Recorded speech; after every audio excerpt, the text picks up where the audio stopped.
Familias redimidas. Gracias por acompañarnos en este podcast, producido especialmente para usted por el equipo de Radio Bea.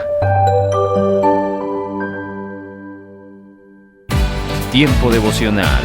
El mensaje.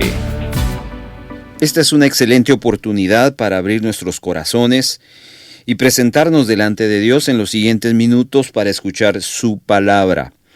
Déjeme orar. Padre que estás en los cielos, hoy estamos aquí un grupo de personas y vamos a detenernos por unos momentos para escuchar tu voz. Hay mucho de lo que tú quieres hablarnos, de lo que tú quieres enseñarnos, y ahora es el momento en el cual te pedimos que pongas gracia en nuestros labios para hablar y gracia en nuestros oídos para escuchar. Y que este tiempo sea un tiempo de edificación, tiempo de exhortación, como también un tiempo de consuelo para nuestras vidas. Amén. Amada audiencia, qué placer y alegría nos da el poder estar acá una vez más con ustedes y compartir el siguiente mensaje que espero bendiga su vida. Hoy vamos a estar hablando sobre la redención familiar. Si usted me acompaña, por favor, al libro de San Juan, y vamos a buscar la parte donde Juan el Evangelista nos está describiendo la crucifixión y muerte de Jesús. San Juan capítulo 19, versículos 17. Y él, cargando su cruz, salió al lugar llamado de la calavera, y en hebreo Gólgota, y allí le crucificaron, y con él a otros dos, uno a cada lado, y Jesús en medio. Creo que todos estamos de una u otra manera conscientes de este momento histórico, no solo en Cristo, sino para la humanidad. Yo muy particularmente le pongo el momento clave de nuestra vida, de este mundo. ¿Por qué? Porque a través de la crucifixión y después de la resurrección de Cristo es el motivo por el cual nosotros hoy tenemos esa fe. Y entonces esta parte es la parte culminante, es el punto más alto donde Dios ha mostrado su amor. Y es interesante entonces cómo hasta el último momento y en un entorno y en un contexto donde Jesús está ofreciendo su vida por el perdón, por la salvación de la humanidad, de los hombres, de las personas. Hay un paréntesis muy interesante que el Señor de alguna u otra manera permite para que haya una conexión con algo que es bien importante en la vida del ser humano. Después de nuestra salvación, después de nuestra redención, después de nuestra justificación, que es el resultado de la crucifixión y resurrección de Cristo y poner nuestra fe en Él, un segundo elemento en la vida de cualquier ser humano es la familia.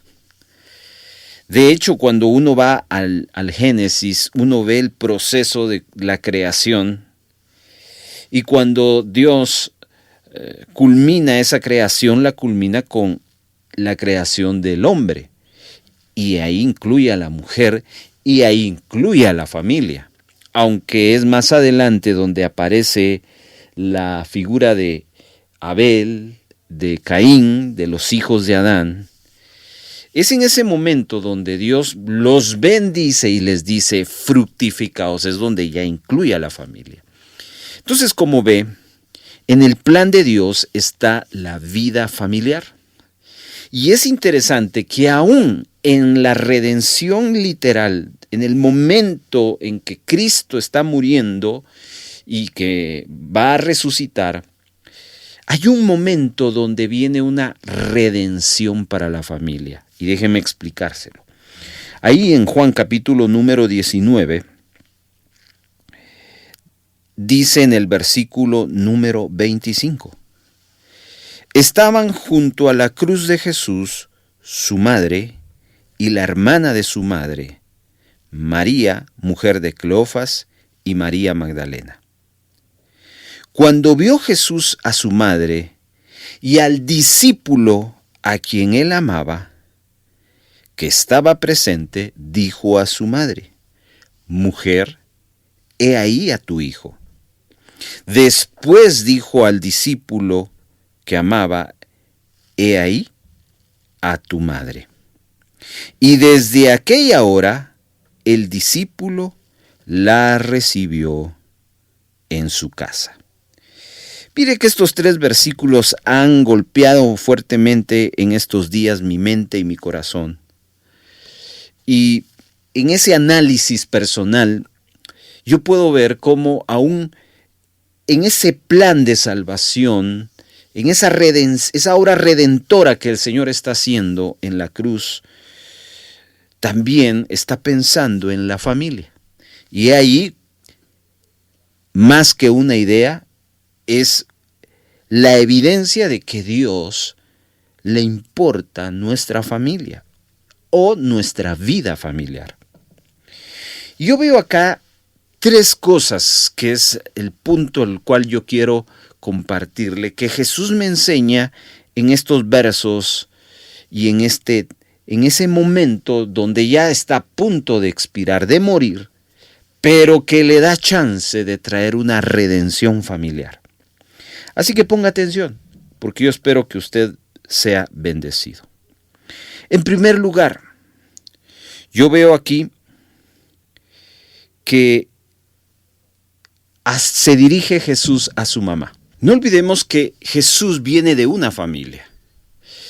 Tenemos que retroceder a los primeros capítulos de los evangelios, quienes nos describen la niñez de Jesús y cómo estaba presente un padre físico y una madre también, y que ellos jugaron un papel importante en la niñez de Jesús para que su corazón fuera preparado. Luego, a sus 30 años después de bautizarse, Jesús va independizándose de su madre y se dedica directamente al ministerio y al fin por el cual Dios lo había enviado a la tierra. Pero cualquiera puede haber pensado que muy probablemente Jesús ya no convivió con su familia. De hecho, los evangelios nos detallan ahí algunos puntos muy importantes de la vida social y familiar de Jesús.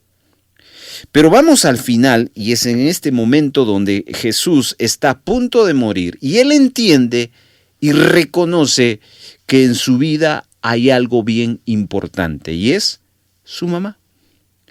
En ese entonces, dice la Escritura, que le fue permitido a algunas mujeres estar en ese escenario del Gólgota.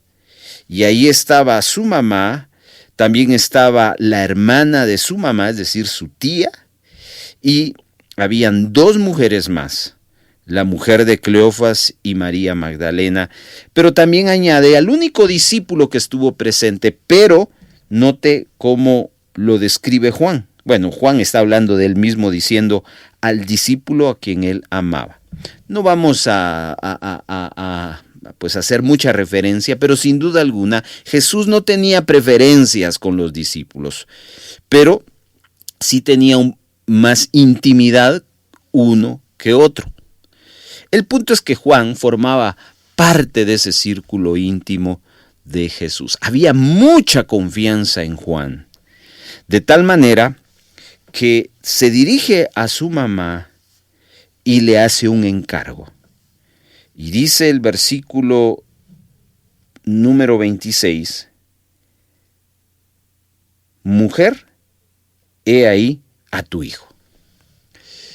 Jesús no está pensando qué va a pasar con su mamá en ese momento, en ese primer instante. Jesús no está pensando en lo que los demás pueden hacer por su mamá, sino Jesús le dice a su mamá, todavía tú puedes ser de bendición a alguien más.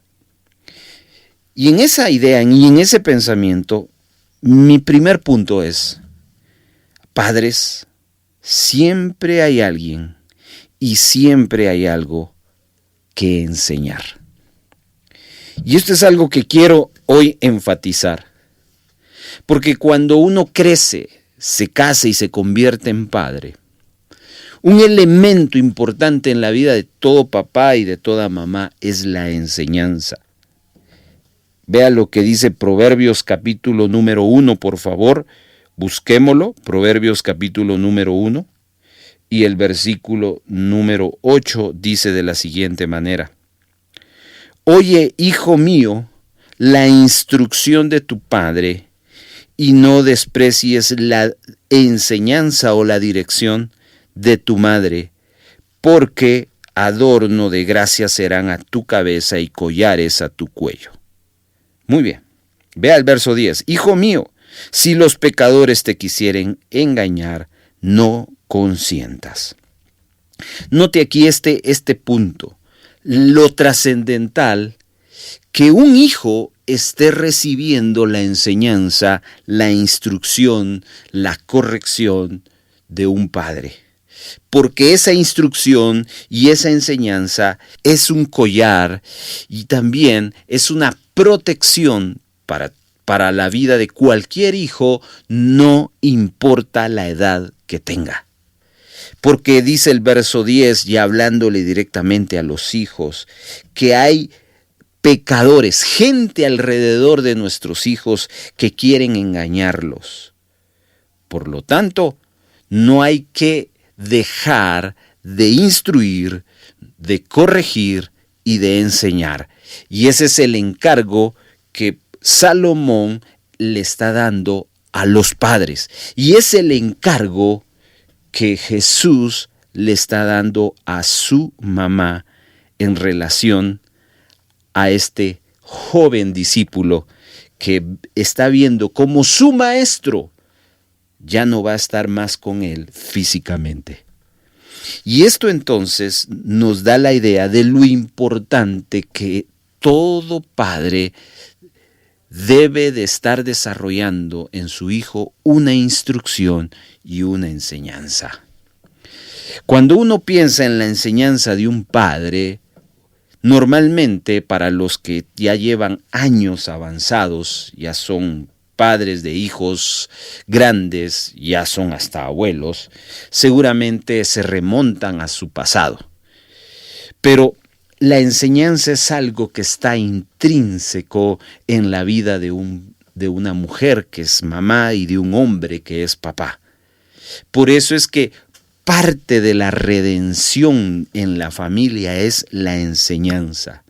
Y el primer mensaje de hoy para tu vida, querido hermano, papá, mamá que nos estás escuchando es: sigue enseñando a tus hijos.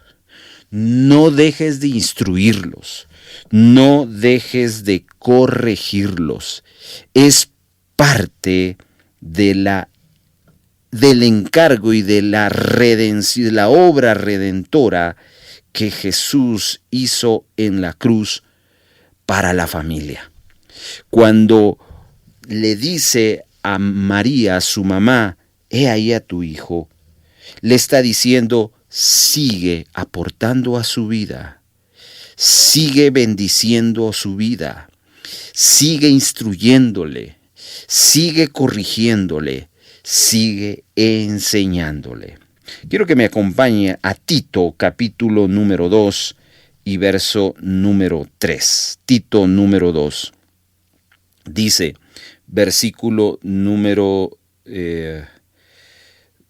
Vamos al verso número 1. Vea lo que es importante y lo clave que es la enseñanza. Pero tú, habla lo que está de acuerdo con la sana doctrina. Que los ancianos sean sobrios, serios, prudentes, santos en la fe, en el amor y la paciencia. Y escuche, que las ancianas asimismo sean reverentes en su porte, no calumniadoras, no esclavas del vino, maestras del bien, que enseñen a las mujeres jóvenes a amar a sus maridos y a sus hijos, a ser prudentes, castas, cuidadosas de su casa, buenas, sujetas a sus maridos, para que la palabra de Dios no sea blasfemada. Exhorta asimismo a los jóvenes a que sean prudentes, presentándote tú en todo como ejemplo de buenas obras en la enseñanza, mostrando integridad, seriedad, palabra sana e irreprochable, de modo que el adversario se avergüence y no tenga nada de malo que decir de vosotros. ¡Wow! ¡Qué escritura tan extraordinaria! Tito capítulo número 2. Y aquí nos habla de los elementos más importantes o destacados de la enseñanza. Pero el Señor redime a la familia también para que en la familia se siga desarrollando la enseñanza, la instrucción. Y ahí es donde el Señor nos habla en esta escritura que ya vemos de Juan capítulo número 19, verso 26. Mujer, he ahí a tu hijo. Siempre entonces, queridos hermanos, hay alguien a quien enseñar. Tú me podrás decir, hermano, mis hijos ya tienen su hogar. Excelente. No veas eso como algo que te aparte a tu responsabilidad y llamado de ser madre, de ser padre. Siempre llámalos, pregúntales e instruye por ellos, no importa la edad. Quizás la forma cambie, porque antes, cuando eran pequeños, tú tenías una total autoridad sobre ellos y tu palabra era ley. Pero ahora que ellos ya son adultos y que tú eres independiente y pues ellos tienen su propio hogar, tu palabra ya no es ley. Entonces tu palabra se convierte en un consejo y en una instrucción de amor. Por lo tanto, cuando te hablo de que el Señor vino a redimir las familias, estoy hablándote de que el Señor quiere que sigas instruyendo a tus hijos, que las separaciones no son un obstáculo para seguir enseñando. Ya veo a una María, madre de Jesús, post muerte y ascensión de Jesucristo, encargándose de Juan, preguntándole: Juan, ¿cómo vas? ¿Te recuerdas las enseñanzas de Jesús? ¿Te recuerdas de los encargos de Jesús? Y Juan diciéndole a María: sí, gracias por recordármelo. Y Juan se convierte en uno de los últimos apóstoles de esos 12 principales que Jesús llamó, y fue fiel hasta la muerte. Y allí, en esa fidelidad, en ese carácter perseverante de Juan, no solo está la gracia de Dios, la instrucción de Dios, la madurez de un hombre llamado Juan, sino también está allí el consejo, la instrucción y la enseñanza de una madre, que quizás perdió a un hijo, pero la redención familiar nos abre todo un prisma de oportunidades. Quizás tus hijos ya no están contigo por muchas razones, pero tienes alrededor a otros jóvenes que puedes instruirles. Muy bien. Luego, después de hablarle a su mamá, se dirige a su discípulo, al discípulo amado, y dice la Escritura en el versículo que estamos leyendo, verso 27, después dijo al discípulo: he ahí a tu madre. Y acá entonces trae otra expresión que nos habla de la redención familiar. Después de que se dirige a su mamá y le hace un encargo, un llamado, ahora se dirige al discípulo. Y me llama mucho la atención porque Jesús se la presenta no como una maestra, no como alguien que va a estar allí con un título de supervisora, no. Le dice a Juan, he ahí a tu mamá, he ahí a tu madre. Y esa expresión, he ahí a tu madre, nos habla de el papel más importante que un hijo puede desarrollar para con sus padres y para con sus mayores, es el papel de honra. Así que la segunda fase de la redención familiar es lo que un padre desarrolla siempre en la vida de sus hijos, que es enseñarles. Pero la segunda fase de la redención familiar es el papel y la actitud de un hijo hacia sus mayores, hacia sus padres. Y el llamado aquí es, hijos, siempre hay alguien a quien honrar. Siempre hay alguien a quien honrar. De hecho, uno de los encargos bíblicos para los que somos hijos es honremos a nuestros padres. Y cuando Jesús se dirige a Juan, le está diciendo, esta mujer probablemente en su tristeza, en su dolor, va a pasar un tiempo difícil de duelo. Ve y ayúdala, ve y hónrala. Va a necesitar también alguien que físicamente la proteja y la cuida. Ve y hazlo tú, hónrala. Y esa es parte de la redención familiar que Jesús nos está enseñando en la cruz. Es decir, que la redención familiar no solo trae enseñanza, sino también trae honra. Déjeme mostrarle rápidamente algunos aspectos de la honra. Vaya a su Biblia, por favor, y busquemos la epístola a los Hebreos, capítulo número 12, versículo número 9, por favor. Escuche o lea con nosotros esta escritura. Por otra parte, tuvimos a nuestros padres terrenales que nos disciplinaban y los respetábamos. ¿Por qué obedeceremos mucho mejor al Padre de los Espíritus y viviremos? Y aquí nos habla de una expresión de la honra, el respeto. Cuando Dios nos pide a nosotros los hijos honrar a nuestros padres, el Señor nos pide que los debemos de respetar. Definitivamente eso es algo elemental para todo hijo. En cuanto a la restauración o a la redención familiar que Jesús estaba declarando en la cruz, le pide Juan, respeta a María. ¿Por qué? Porque todos tenemos que respetarnos los unos a los otros.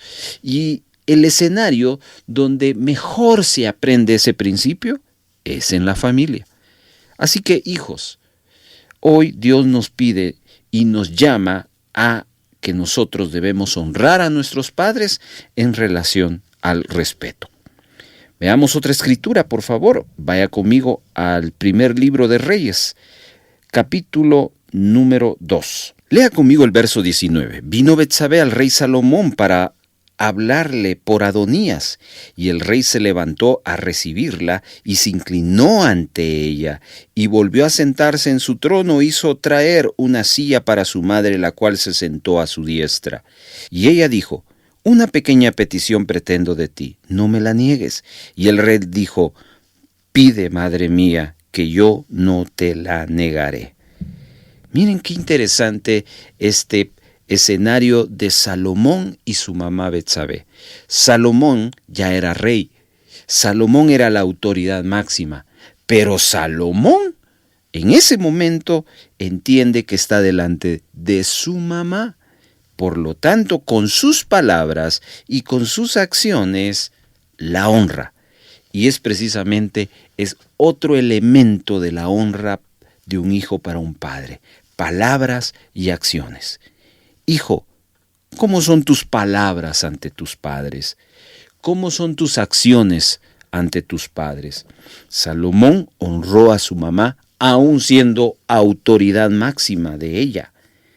Y siempre le demostró su honra, su admiración, aún siendo él un rey. Qué linda es la palabra del Señor, porque a través de los ejemplos nos hace entender, en este caso, lo que Dios nos recuerda a los hijos. Honremos a nuestros padres. Vamos a otra escritura. Primer libro de Samuel, capítulo número 2. Y quiero leerles del versículo número 12 en adelante. Los hijos de Eli eran hombres impíos y no tenían conocimiento de Jehová. Y era costumbre de los sacerdotes con el pueblo que cuando alguno ofrecía sacrificio, venía el criado del sacerdote mientras cocía la carne trayendo en su mano un garfio de 3 dientes. Y lo metía en el perol y en la olla, y el caldero o la marmita y todo lo que sacaba el garfio, el sacerdote lo tomaba para sí. De esta manera hacía con todo israelita que venía a Silo. Versículo número 22. Pero Elí era muy viejo y oía de todo lo que sus hijos hacían con todo Israel y cómo dormían con las mujeres que velaban a la puerta del tabernáculo de reunión. Y les dijo: ¿por qué hacéis cosas semejantes? Porque yo oigo de todo este pueblo vuestros malos procederes. No, hijos míos, porque no es buena fama lo que yo oigo, pues hacéis pecar al pueblo de Jehová. Si pecare el hombre contra el hombre, los jueces le juzgarán. Mas si alguno pecare contra Jehová, ¿quién rogará por él? Pero ellos no oyeron la voz de su padre, porque Jehová había resuelto hacerlos morir. ¡Qué historia tan trágica! Los hijos heredando un llamado sacerdotal, pero que ellos no estaban interesados. Pero siempre tuvieron una luz, la luz de un padre que les aconsejó. Pero ellos no escucharon el consejo. Ellos deshonraron a su padre al no oír consejo. Y ese es el tercer elemento de honrar a nuestros padres: oír sus sabios consejos, seguir sus consejos. Cuando un padre se acerca a su hijo, el hijo debe de estar atento y debe de meditar y debe de tomar el consejo y buscar, por sobre todo, ponerlo en práctica, porque ese es un consejo, un gran consejo de un padre. Y cuando un hijo atiende el consejo de su padre, el hijo trae una honra a la vida de su padre grandemente.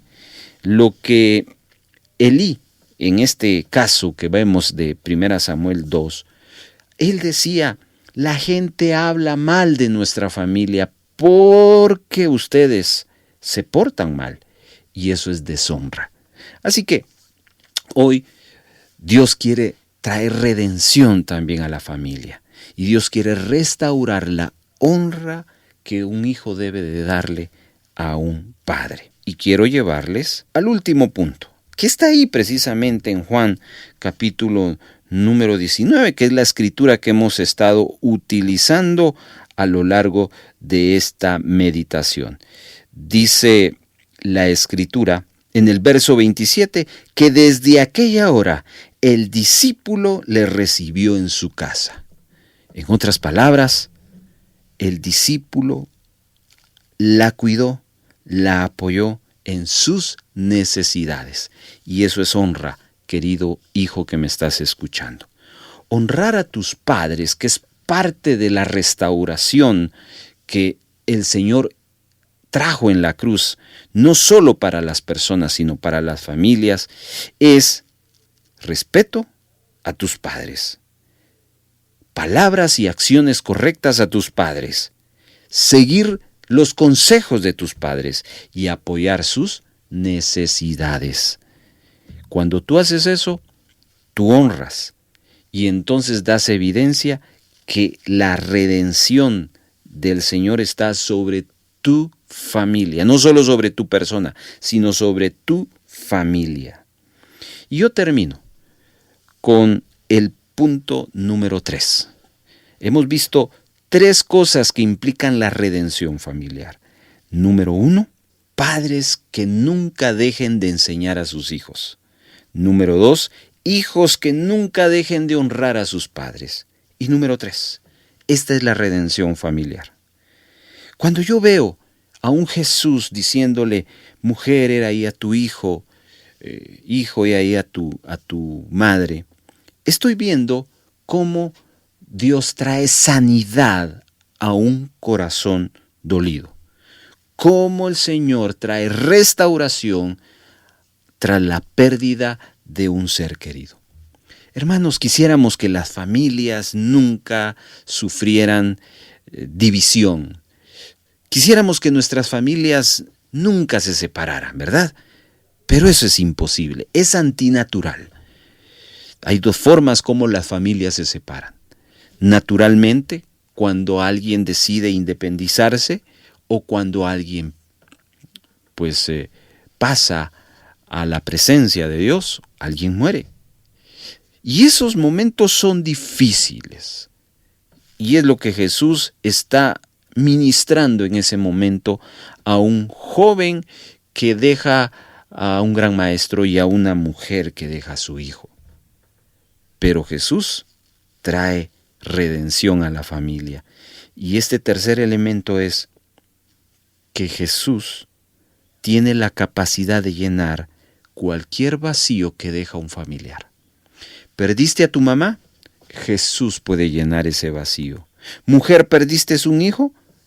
Dios puede llenar ese vacío. Cónyuge, ¿perdiste a tu pareja?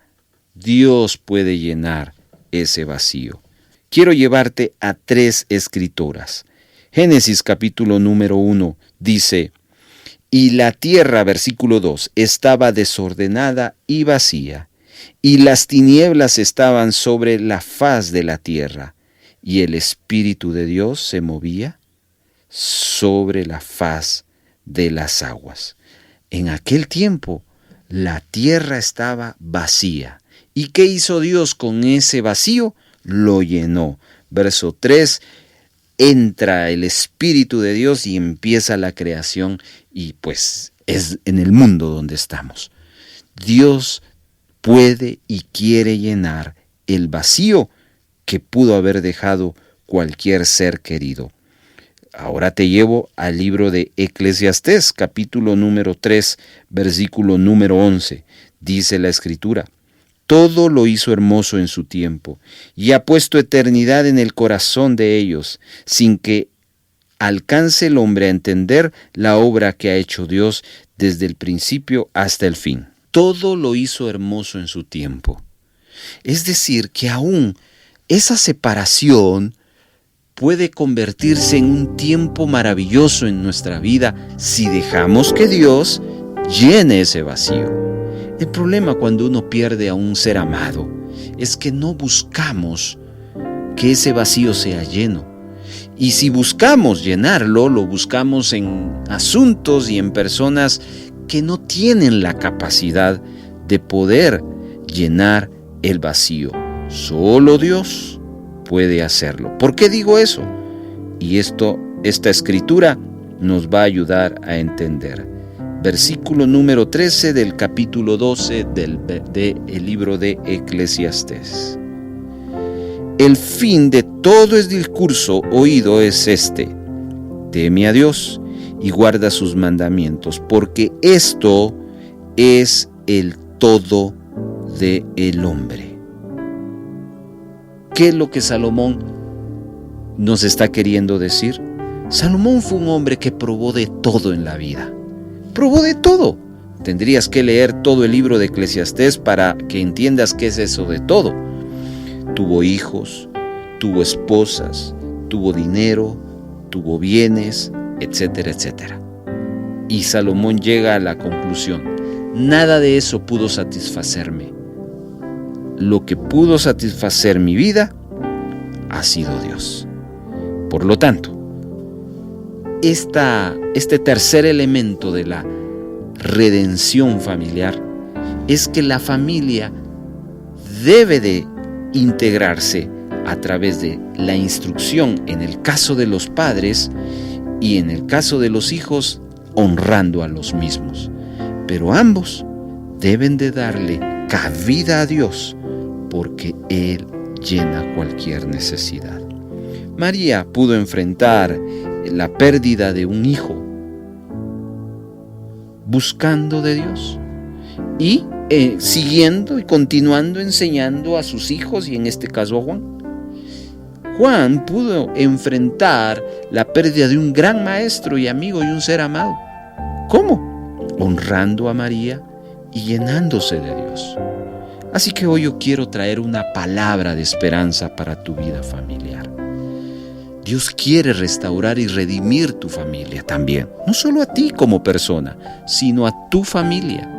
Y para ello necesitas a Cristo, a un Jesús que te va a llevar, si eres padre, a continuar enseñando a otros.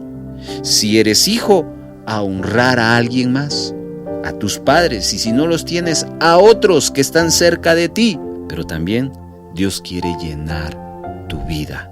No importa el vacío que tengas, Dios quiere llenarlo. Hoy entonces deseo que tu familia experimente la redención y la restauración. La obra de Cristo se resume en esa vida y nueva oportunidad que recibe la humanidad en la cruz, pero no solo la persona individual, sino también la familia. Si tu familia, tú como representante de una familia, quieres experimentar una nueva oportunidad, recibe esta palabra y déjame orar por ti. Padre, aquí estamos representando a una familia. Y hoy aquí estamos, Señor. Te pido que nos ayudes, si somos padres, a seguir enseñando a otros. Quizás ya no están nuestros hijos, pero sí están nuestros nietos. Quizás no tenemos a hijos cerca porque se han ido, a nuestros nietos no están con nosotros, pero sí hay jóvenes y señoritas dentro de nuestra iglesia que podemos enseñar, instruir y aconsejar. Y oro por los hijos para que siempre honren a sus padres, aun cuando estén lejos. Honren a sus padres, y si ya no están, honren a quienes les enseñan en su congregación, a quienes son autoridad delante de ellos. Y oro para que tú llenes el vacío de cada corazón en este tiempo, Padre. En el nombre de Jesús, hoy creemos en ese milagro, creemos en esa bendición y te damos gracias. Amén.